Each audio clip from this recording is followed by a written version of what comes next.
could have given up, but you didn't. You could have stopped believing, but you didn't.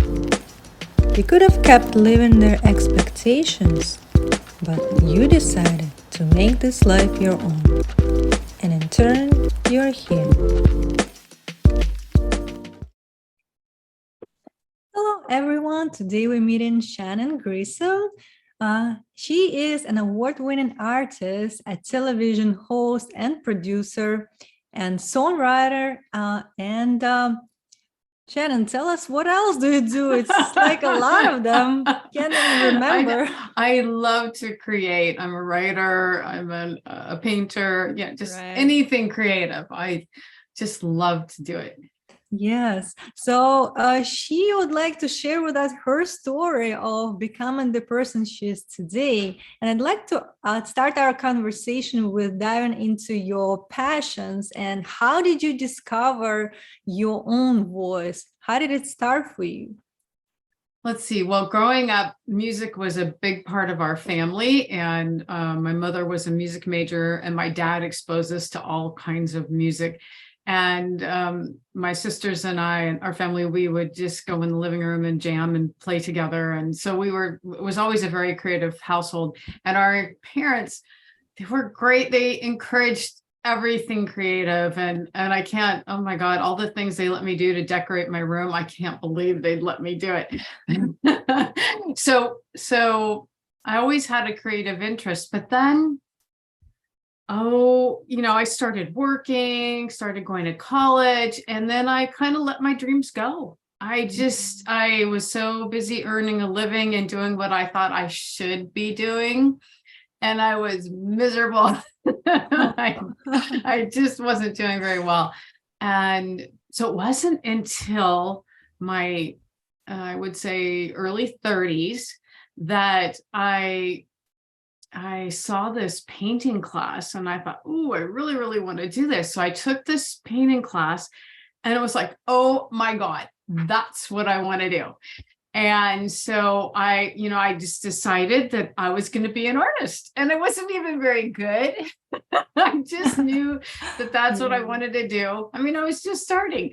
And so, but I believe really that if you focus all your energy in that direction, you can make things happen. So I went out and I made business cards and that said, Wow. Shannon Grissom, artist. Right. And I started taking all kinds of classes and really just worked toward it. And so I would get up at 3 a.m. every day and paint before work because after work I was too stressed. So that's the initial how I got started with my passions was. Wow. Yeah. So you were so drawn to this art that you were willing to wake up in the morning before you go to work to just kind of like have that time for yourself and to express it. Yes. And that's something I feel like a lot of people struggling. They trying to kind of like find time when they could add on top of other responsibilities that they have right now, either work or family. And they always find excuses why they're not doing it. And I feel like if you really that passionate, you can find time as you did. Yes. My guitar teacher, Rocky, he told me, he goes, there's always time for things you want to do. And it's so true, because at the time I wasn't practicing. And he was just right. And so the thing you were right about the making time for yourself. And the thing is that my work job was so stressful that when I get home, I didn't feel like doing anything creative. I mean, it was all I could do to get dinner on the table. So that's when I decided, okay, if it doesn't work after work, well, then if you really want to make it happen, do it before work. So and now I still get up really early because that's my special time. So that kind of, I did that over the years and that's what happens. So yeah. If you really want to do it, the only difference between people who are doing it and people who aren't are is the little action steps that you take. Right. And those action steps, and they usually like some changes you need to do in your like Yes. daily habits and your routine. And eventually it becomes kind of like part of your daily life. Yes. Maybe first like 2-3 weeks, you can kind of like adjust because this is something new, Yeah. but eventually it won't be require so much effort from your side. Right. It's just becomes how you are and how you live your life. And so I Yes. do start my day with something creative every day. It's not always painting. Now, sometimes it's writing, or I don't usually do music first thing in the morning because I need to be a little more awake for that. But and also I can't wake up the household, right? Yeah. Making noise. So, but either painting or writing, I trade off between the two. And so that's just a normal way of starting my day. And if I don't, my whole day's off. You know, it's like, that's my meditative time too. So, yeah. Yeah, I know that it's important to find that time every single day, at least, you know, not the alone of it, but sometime you have to dedicate to yourself, because that's what's important, to kind of like feed your soul on a daily basis, and give yourself love, and you know, and from that, I guess from that place you will create more and you will be able to give more. Yes. So yes, that's it's the like, foundation. It's true. You got to take care of yourself, or you don't take care of your creativity. And I'm a better person. I process life a lot better when I'm creating. I don't think I handle things as well when I'm not. And so it's very rare that I miss, but every once in a while I get what you know, over the top busy, or life happens, and you have challenges. And so even if I can get a couple minutes, you know, sometimes it's only a half hour. Sometimes it also helps to have a dedicated space to create. So whether you're writing or painting, or just a place that you go that you don't have to set up all this stuff just to do it, because by the time you set things up, that's a buzzkill. You don't feel like you don't feel like doing it anymore. So I found it's good to have a little, even if it's just this little corner of a room. Doesn't have to be this huge fancy studio. I don't even have a huge fancy studio at this time, but just a specific place to create. That helps a lot too. Yeah, I feel like it gives you the atmosphere you need to already start feeling, you know, that this is the place for you to just relax and get what you want. Yes. Yes. Yeah, and I know you recently created the new series of Sock Monkey Oracle cards. Yeah, that's something I want to talk about. And how this idea came to your mind in the first place? What inspired you? Well, my mom inspired me. After she passed away, I found this sock monkey and her belongings in an old chest when my dad was moving things from the house. And I didn't have a sock monkey, but I thought, oh my God, this is so cute. So I took it home, and a little bit later, there was a painting competition, and I decided to make a tribute painting to my mother. And just so she was silly, had a great sense of humor, and a music major. And so I combined all those elements into this painting. Well, as I was painting, it was like mom's coming back, and I just felt like, oh my God, there's something here with these monkeys. They just make me happy. And especially when you're grieving, to be working on something that makes you happy. Like, I didn't want to stop. That was my little drug of choice, just painting these monkeys. So I started painting them, and it wasn't long after I started, and this was 20 years ago, that I realized that I wanted this to be an Oracle card deck. But so I just kept painting, and along the way, they became golf club head covers. There were all kinds of things that happened with the monkeys, but not the Oracle card deck. Well, what happened was during the pandemic, and you know, and I've always had it on my list. Yeah, I'm going to do it. I never got to it. And it was one of my little excuse things, or maybe it was timing. But anyway, during the pandemic, I had 2 one-woman shows closed. So I had all the paintings hung, everything was ready to go, and the galleries closed, and nobody could see my work. And so I thought, okay, this is a sign. Every time you get roadblocks like this, okay, Yeah. what am I supposed to be doing? I didn't go poor me for very long. I was like, okay, this is the universe saying you're supposed to be doing something different. And I thought, what is on my list that doesn't involve the galleries? That's that I've always thought about doing. And it was like, the sock monkey oracle. And so I just buckled down, and within a month, the whole text for the book came out. I did the graphic design. I pitched it. I've got this wonderful publisher, incredibly supportive, Beyond Words. Their name is actually Beyond Words Publishing. Yeah, isn't that perfect? And yeah, perfect. And it's just been the whole experience has been magical. So this was one of those 20-year overnight successes.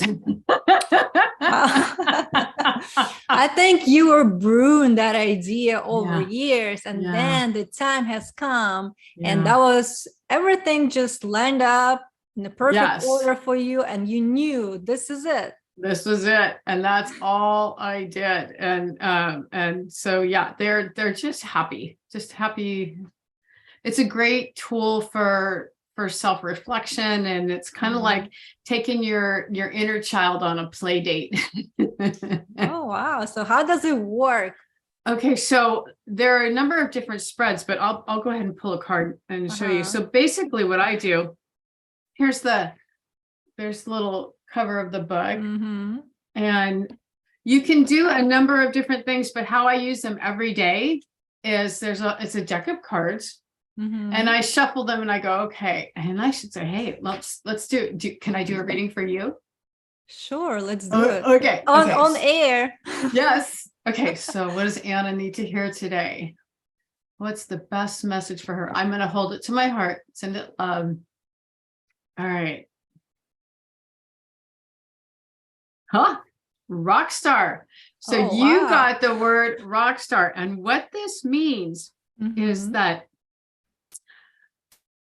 you were meant to shine. And if you had any doubts about it, this is a card saying, no, you are supposed to be center stage. Let me normally what you do, I know what this is because I wrote it, but I'm going to go ahead and go to the reading. So this is, then you open the book. So you pull a card and then you open the book and it tells you what that particular card means. Right. And this is what it says. What? You're kidding, right? It's hard to believe that you're not sure if you're ready for this. You, my dear, are a rock star. You've got the talent. You've got the skills. I know you do, Anna. You've been practicing every day. You are so ready for this. You were meant to inspire. It's time to climb the tallest tree and share your creations with the planet. Are you a bit nervous about heights? Climb anyway. It's time to rise to the occasion. What you thought was safe is unstable. What you thought was unstable is both safe and necessary. Your success will have a positive impact on yourself and all that you touch. Now, go out into the world and shine your light. They have been waiting for you. And then there's a symbolic frolic, just words that go along with this. Talent, gifts, leadership, inspiration, creative work shared with the masses. And then an affirmation. Every card has an affirmation. And it says, I am grateful for my gifts, and I love that I'm able to share them on a grand scale. Wow, that's a powerful card for you. Yeah, thank you so much. I believe that with all you're doing and this podcast where you're helping inspire people to follow their dreams. And that's actually what my mission is behind all the work that I do to create the podcast. So I feel like it very speaks to me. Oh, that's great. Who I am and where I'm going. And thank you so much for, you're welcome. For that motivation. And, you know, it's also inspiring as well. And I feel like a lot of people would benefit from using those cards, and even just sometimes people play, like some kind of cards that they play during the gathering. Now we have holidays, and it would be something to kind of like try, explore, and see how it works. But that's a great way to find some kind of message, spiritual Yes. message. And I Yes. know everything you do, all your work involves that. So you want to kind of like deliver a message through your paintings, Yes. everything that you create. Is that right? Yes. It is. Everything I want everything I create to have a positive impact on people, Mm-hmm. and to inspire people to follow their heart and do what they love. Yeah, and I just want to ask you, what do you think you can share with people in terms of the advice for those who doesn't know where to start and find their own passion in life, if they feel stuck or let's say unsatisfied in their career lives, what can they do? What is like a simple step they can do to start finding their voice? I think one of the best exercises I ever did when I was at a Mm-hmm. crossroads is Julia Cameron came up with this jealousy map. And what Oh, you do is you list on a piece of paper 10 people. Now, I was brought up, you're not supposed to be jealous, but that happens. So yeah. you list 10 people that you're jealous of. And Mm-hmm. then you write down next to in the column next to it, what do they have that you want? And then in the next column, you write down, what action steps can I take to get what they want? So first of all, you're identifying, once you see this list of 10 people, that's how I figured out I didn't know I wanted to do TV until I did that. When Right. I looked at my list, Uh-huh. all the people on my list were that what they had in common was that they were doing what they love for a living. It was all creative, and they all had a TV show. I just didn't even it just Oh, didn't occur to wow. me, so I went out and started a little TV show. And so this is a great exercise to help identify patterns. Oh, wow, I didn't realize I was going in this direction. Mm-hmm. And then also, instead of wishing you had something, figure out a way to do it. Yeah. Because that's the difference. You can't wait for things to come to you. You got to go out and meet it halfway. Yeah, that's a great exercise. So if you already know what those people have in common, you kind of have an idea Yeah. why those are your kind of like role models in that Yeah. particular area. And this is something for you to explore. Again, it could be, it's kind of like feeling unknown and maybe scary sometimes to Right. try new things. But, like eventually, if you want to get to the life of those people that you think are your role models, maybe this is something you should look into.